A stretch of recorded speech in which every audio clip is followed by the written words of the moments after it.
This story takes place 27 years after the First Corporate War.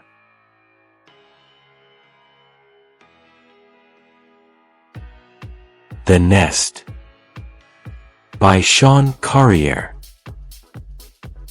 Chapter 37.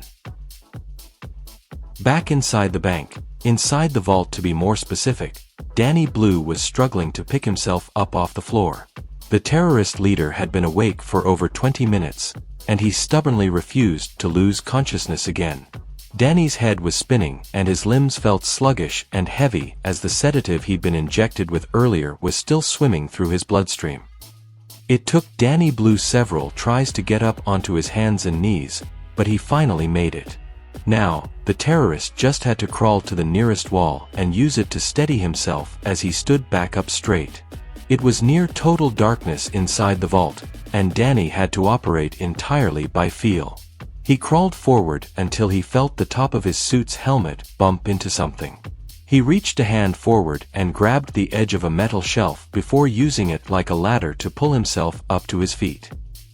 Keeping one hand on the shelves to steady himself, Danny Blue slowly turned his body to face the open door at the front of the vault.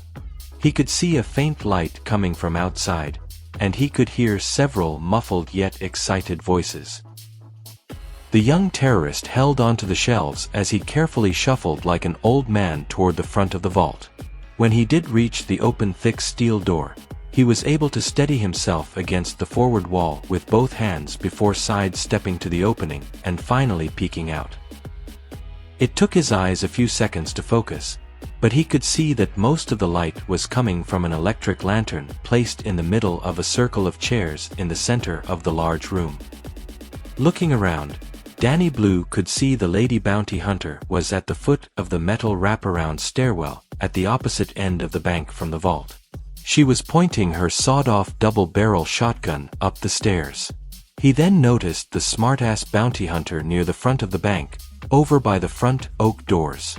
The asshole was down on one knee and pointing his automatic shotgun out the open doors. Finally, he looked back at the circle of chairs in the center of the bank where he saw Mouse sitting in one of them. The little bomb maker had her back to the vault as she was facing the oak doors at the front of the bank. Danny could also see the big bounty hunter was standing right next to her, facing the front doors just like she was. I tried to warn you idiots, but you just wouldn't listen. Danny Blue whispered venomously as he peered out the vault.